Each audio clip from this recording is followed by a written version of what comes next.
শহরের মধ্যে নদী কিংবা নদীর মধ্যে শহর, এমনই এক শহর ভেনিস। ইতালির এই শহরটি ইউরোপের সবচেয়ে রোমান্টিক শহর হিসাবে সুপরিচিত।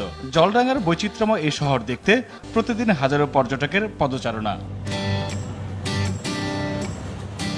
দৃষ্টিনন্দন এই শহরের সাথে মিল রয়েছে জলের সাথে মিতালি করে গড়ে ওঠা বৃহত্তর বরিশালের পিরোজপুরের ভাসমান হাটের। পিরোজপুরের নেসারাবাদের কুরিয়ানা গ্রামের এই ভাসমান বাজারের কারণেই বরিশাল বিভাগের নাম হয়েছে প্রাচ্যের ভেনিস। পিরোজপুর জেলা শহর থেকে প্রায় ৪৫ কিলোমিটার উত্তর পূবে এই ভাসমান বাজার। অনুন্নত সড়ক অবকাঠামোর কারণে নদীপথেই যাতায়াতে স্বাচ্ছন্দ্য বোধ করেন স্থানীয়রা। নৌপথের কারণে গড়ে উঠেছে এই ভাসমান বাজার।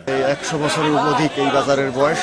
জায়গায় আসি আমরা প্রায় ৭-৮ বছর হয়েছে এই মাল বেচতে। বহু জায়গায় মাল যায়, আরো ঢাকা যায়, জালকাড়ি যায়। তাজা ফলমূল শাকসবজির কারণে এই হাটের কদরও বেশি। তবে চাঁদাবাজি ও বাড়তি খাজনা আদায়ের অভিযোগ উঠেছে হাট নিয়ন্ত্রকদের বিরুদ্ধে। বিভিন্ন জায়গায় চাঁদাবাজদের উৎপাতের কারণে আমাদের অনেক সময় ক্ষতির সম্মুখীন হতে হচ্ছে।